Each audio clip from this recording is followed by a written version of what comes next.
आपल्यासोबत मनोज जरांगे पाटील आहेत आणि जरांगे पाटील आज नाशिक जिल्ह्यातील येवला या तालुक्यात दौरा करत आहेत। काही ठिकाणी सांत्वन भेटी आहेत, परंतु चालताना मराठा समाजाकडून जरांगे पाटील यांचं मोठ्या प्रमाणात स्वागत होत आहे। दादा, आपण बघितलं किती समाजाचा उत्साह आहे, ठिकठिकाणी तुमचं स्वागत होत आहे, काय भावना आहेत तुमच्या? मी म्हणण्यापेक्षा आपल्या बांधवांनाच लक्षात येतं की समाज हा प्रचंड आक्रोशात आहे, प्रचंड दारिद्र्यात लोटला आहे हा समाज, म्हणून ते तुफान ताकदीनं रस्त्यावरती उभा आहेत सगळे मराठी। आता मी सांत्वन भेटी का दौरा फेवरा नाही आहे, म्हणजे राजकीय दौरा नाही, कोणाला पाडापाडी नाही।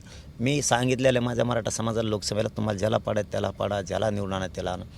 तेच मी विधानसभेत सुद्धा सांगितलं। माझा मराठा समाज एवढा बुद्धिजीवी तो थोडासुद्धा संभ्रमात किंवा कन्फ्यूज राहत नाही, थोडासुद्धा तो बरोबर पाडणार आहे। तो सोडतच नाही।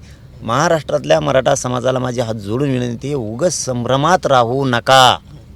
मतदानाला जाताल त्या दिवशी मतदान टाकताना त्या केंद्रावर गेल्यावर फक्त जात, मुलगी आणि मुलगा हे डोळ्यासमोर ठेवा आणि मग मतदान करा, कारण आपल्याला पर्याय नाही। आपले लेकरं घडवल्याशिवाय, जात मोठी केल्याशिवाय पर्याय नाही। मी तुम्हाला बंधनमुक्त केलेले, तुम्हाला ज्याला पाडायचं त्याला पाडा, ज्याला निवडून आणायचं त्याला आणा, बंधनमुक्त केलेले।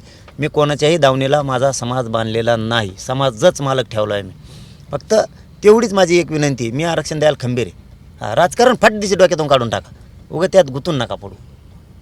नेहमी मराठा आरक्षणाला छगन भुजबळ यांनी विरोध केला आणि त्यांची हा विधानसभा मतदारसंघ आहे। आपण या ठिकाणी भेटी देत आहेत। आपण बघू शकता की या ठिकाणी कशा प्रकारे जरांगे पाटील यांचं फुले टाकून स्वागत करण्यात येत आहे। महिला असतील, पुरुष असतील, महिलांच्या वतीने जरांगे पाटील ज्या ज्या गावातून जातात त्या गावामधून महिला औक्षण करतात आणि जरांगे पाटील यांना आशीर्वाद देतात। एक मराठा लाख मराठाच्या घोषणा प्रत्येक येवला या जे तालुका आहे त्या तालुक्यातून ज्या रस्त्याने जरांगे पाटील जात आहेत त्या ठिकाणी घोषणा दिल्या जातात।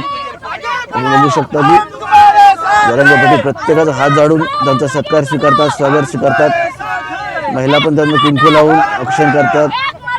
परंतु खास करून हा जो येवला तालुका आहे किंवा येवला विधानसभा मतदारसंघ आहे, या ठिकाणून छगन भुजबळ हे निवडून येतात आणि याच मतदारसंघाचा तर सांत्वन भेटी होत्या, परंतु जरांगे पाटील येणार म्हणल्यावर ठिकठिकाणी नागरिकांनी त्यांचं स्वागत केलं। आपण या ठिकाणी आता बघितलं।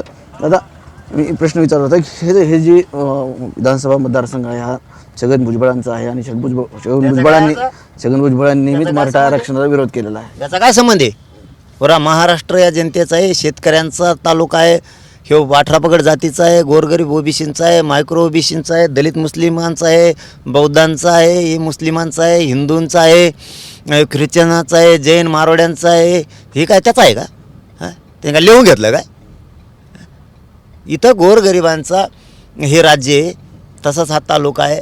लोकांवरती, सगळ्या जातींवरती अन्याय झाल्याच्या नंतर लोक शोधत असतात बदलाचे, हो, कारण त्याच्याशिवाय न्याय नसतो। शेतकऱ्यांचे प्रश्न तसेच पडलेत, गरीब मुस्लिमांचे, धनगरांचे, मराठ्यांचे, दलितांचे, मायक्रो ओबीसींचे, नुसतं एकट्यानेच खाऊन वरबडून चालत नसतं। त्यामुळे इथं काय कोणाचा एकट्याचा नाही आहे, हे सगळ्या जनतेचं आहे। आणि लोक आणि माझे मराठी 100% मतदान करणार आहेत यावेळेच्या राज्यात, 100% तुटूनच पडणार आहेत, एक शिक्का हणणार आहेत सगळेजण। आणि एकजुटीनं मराठ्यांनी मतदान करावं। सगळ्या पक्षात राहा, तुम्ही असताना तिथं प्रचार करा, पण मतदानाला जाता वेळेस एवढंच तुम्हाला माझी विनंती आहे जातवान मराठ्यांना की मतदान करताना विचारपूर्वक मतदान करा। तिथं गेल्याच्या नंतर मत कोणत्या पक्षात फिरत असताना लेकराच्या जातीच्या आरक्षणाच्याच बाजूला पडलं पाहिजे। नक्कीच हे होते मनोज जरांगे पाटील आणि त्यांनी असं सूचक विधान केलं आहे की बदल झाला पाहिजे। आता नेमका बदल विधानसभेनंतर काय होतो ते दिसेलच। कॅमेरामन हर्षल निक्कमसह संजय सर्वोदय TV9 मराठी, नाशिक।